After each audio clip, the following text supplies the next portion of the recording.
سورج اور چاند گرہن کیوں ہوتا ہے؟ ابو موسیٰ رضی اللہ عنہ سے مروی ہے کہ ایک بار سورج گرہن ہو گیا تو رسول اللہ صلی اللہ علیہ وسلم گھبرا کر کھڑے ہوئے، کہیں قیامت قائم نہ ہو گئی ہو۔ تو آپ صلی اللہ علیہ وسلم مسجد تشریف لائے اور خوب لمبے قیام، رکوع اور سجدے کے ساتھ نماز پڑھائی۔ میں نے اس سے پہلے آپ کو کبھی اتنی لمبی نماز پڑھاتے ہوئے نہیں دیکھا تھا۔ تو اس وقت آپ صلی اللہ علیہ وسلم نے فرمایا تھا، اللہ تعالیٰ کی طرف سے ارسال کردہ یہ نشانیاں کسی کی موت یا زندگی کی وجہ سے رونما نہیں ہوتیں، البتہ اللہ تعالیٰ ان کے ذریعے اپنے بندوں کو ڈراتا ہے۔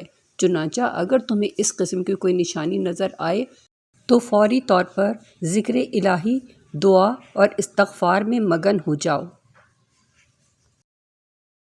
بخاری 1059، مسلم 912۔ اللہ تعالیٰ کا ذکر کرنے والے۔ رسول اللہ صلی اللہ علیہ وسلم نے فرمایا، جو قوم اللہ تعالیٰ کو یاد کرنے کے لیے بیٹھتی ہے ان کو فرشتے گھیر لیتے ہیں، رحمت ڈھانپ لیتی ہے اور ان پر اطمینان قلب نازل ہوتا ہے، اور اللہ ان کا ذکر ان میں کرتا ہے جو اس کے پاس ہوتے ہیں۔ صحیح مسلم حدیث نمبر 2700۔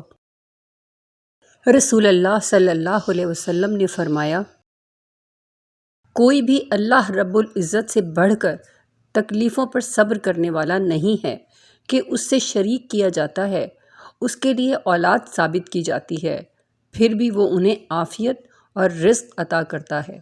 صحیح مسلم 7080۔